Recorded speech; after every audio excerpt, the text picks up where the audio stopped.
गुजरात के राजकोट से जो खबर आई है उसने एक बार फिर पूरे देश की रूह को कपा कर रख दिया है।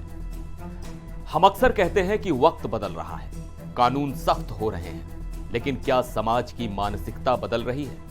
राजकोट के जसदन तालुका के आटकोट गांव में एक 6 साल की मासूम बच्ची के साथ जो हुआ, उसे सुनकर हैवानियत शब्द भी छोटा पड़ जाता है। यह सिर्फ एक क्राइम नहीं है, ये एक ऐसी दरिंदगी है जिसने दिल्ली के निर्भया कांड की खौफनाक यादें फिर से ताजा कर दी हैं। सोचिए, जिस उम्र में बच्चे खिलौनों से खेलते हैं, उस उम्र में इस बच्ची को वो दर्द दिया गया जिसकी कल्पना मात्र से बदन सिहर उठता है। आरोपी ने न सिर्फ इस मासूम के साथ रेप करने की कोशिश की, बल्कि हैवानियत की सारी हदें पार करते हुए उसके प्राइवेट पार्ट में लोहे की रॉड तक डाल दी। और यह खबर जब सामने आई तो हर कोई सन्न रह गया। सवाल यह है कि आखिर एक इंसान अंदर से इतना बड़ा जानवर कैसे जगा सकता है? नमस्कार, मैं हूं सिद्धार्थ प्रकाश और आज हम इस केस की तह तक जाएंगे, पुलिस की कार्रवाई पर बात करेंगे और जानेंगे कि आखिर वो कौन था जिसने इस घिनौनी हरकत को अंजाम दिया।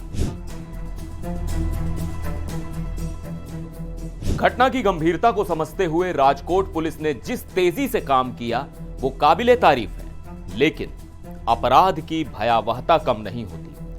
बच्ची एक मजदूर परिवार से आती है। गरीब माँ बाप जो दिन भर मेहनत मजदूरी करके अपने परिवार का पेट पालते हैं, उनकी बच्ची खेत के पास खेल रही थी। उसे क्या पता था कि पास ही काम करने वाला राम सिंह नाम का शख्स इंसान की शक्ल में भेड़िया बनकर घूम रहा है।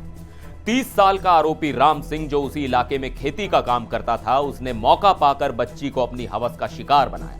जब बच्ची खून से लथपथ हालत में मिली तो उसकी हालत देखकर डॉक्टरों के भी होश उड़ गए। उसे तुरंत गंभीर हालत में राजकोट के अस्पताल में भर्ती कराया गया, जहां फिलहाल उसकी हालत स्थिर लेकिन चिंताजनक बनी हुई है। पुलिस के लिए यह केस एक चुनौती था, क्योंकि आरोपी मौके से फरार हो चुका था, लेकिन पुलिस ने भी कसम खा ली थी कि इस दरिंदे को भागने नहीं दिया जाएगा।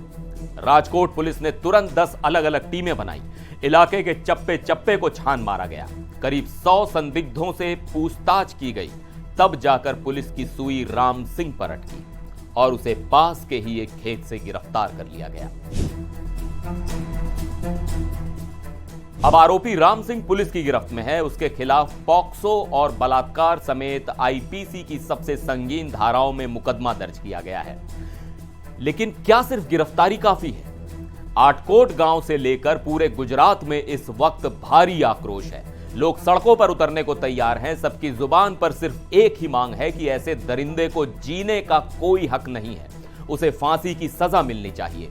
और यह गुस्सा जायज भी है।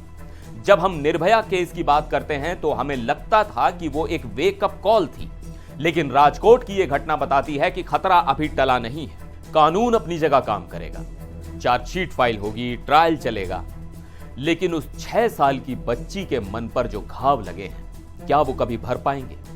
यह घटना हमारे सिस्टम, हमारी पुलिसिंग और हमारी सामाजिक जिम्मेदारी पर एक बहुत बड़ा सवालिया निशान है। पुलिस ने साफ कर दिया है कि इस मामले में सख्त से सख्त कार्रवाई की जाएगी। बच्ची अभी भी अस्पताल में जिंदगी और मौत के बीच नहीं, बल्कि उस ट्रॉमा से लड़ रही है जो उसे उम्र भर सालता रहेगा। लेकिन एक सवाल है जिसका जवाब हमें तलाशना ही होगा कि आखिर कब तक हमारी बेटियां, चाहे वो 6 साल की हो या 26 साल की, ऐसी दरिंदगी का शिकार होती रहेंगी? क्या आरोपी राम सिंह जैसे लोगों के लिए फांसी से कम कोई भी सजा काफी है? अपनी राय हमें कमेंट बॉक्स में जरूर बताइएगा। फिर मिलेंगे एक और वीडियो में। देखते रहिए एनडीटीवी इंडिया।